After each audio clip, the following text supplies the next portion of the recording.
Hey, so one thing that they really don't want you to know is that you're not alone.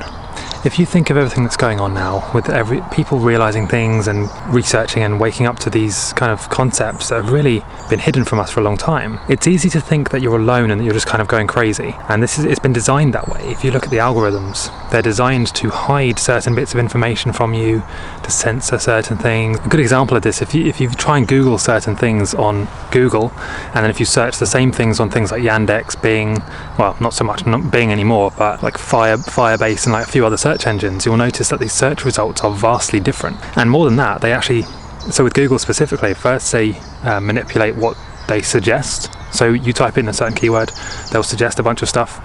That's manipulated. And then when you do search for something, they manipulate the results you see.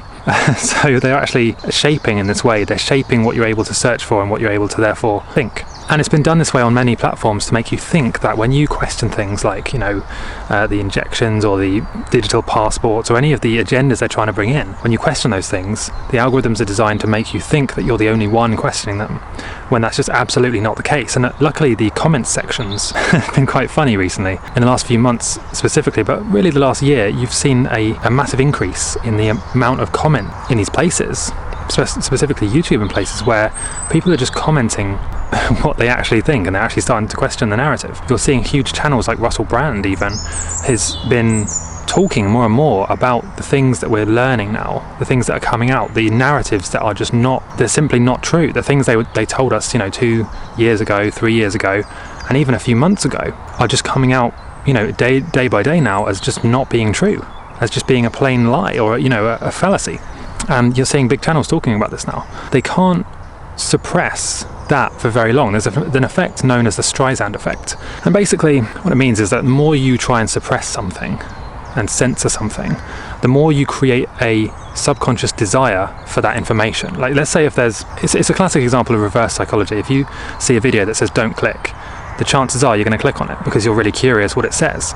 In exactly the same way, if you hear that somebody has been censored or silenced, your instinct is to know why they were silenced, and so of course you want to hear what they have to say. So you go and search for them on alternative platforms, and you eventually find out that, hold on a minute, the reason they're being censored is because they go against the narrative, which stands to make a lot of companies and money billions of dollars. But what they're actually saying is true, and you can verify it for yourself. So this is changing. People are becoming much more aware of this, and I think you're going to see more of that as well as time goes on. But my point is, you're definitely not alone, and there's actually hundreds of millions of people all around the world.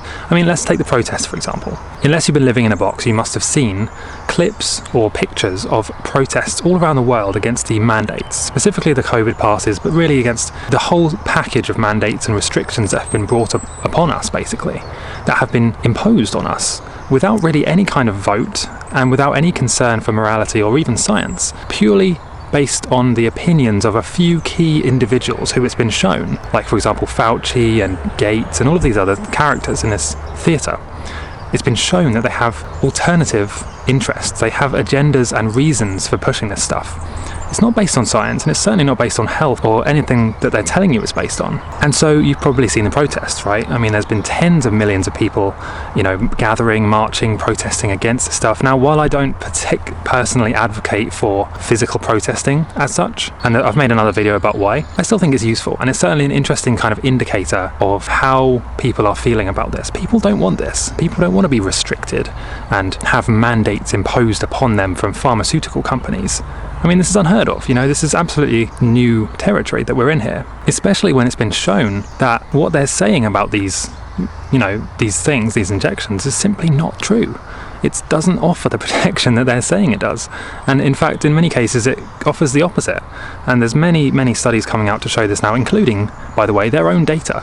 But this is just, one piece of the puzzle. Of course, there's other things at play, like for example the digital currency agenda. They're trying to get a programmable digital currency, a CBDC, to be adopted, where they would essentially be able to decide what you spend your money on.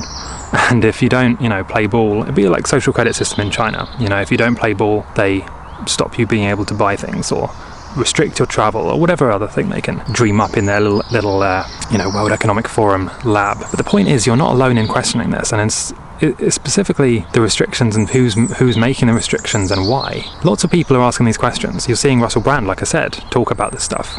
He's questioning the motives of the World Economic Forum, because ultimately they're just a bunch of elite kind of billionaires who elected themselves to somehow decide what the rest of the world is going to do, and that they're going to have these mandates and they're going to push these agendas and get people to give up their assets and get everybody eating bugs and being tracked and have their facial ID scanned everywhere and all of this stuff. Nobody wants that, really.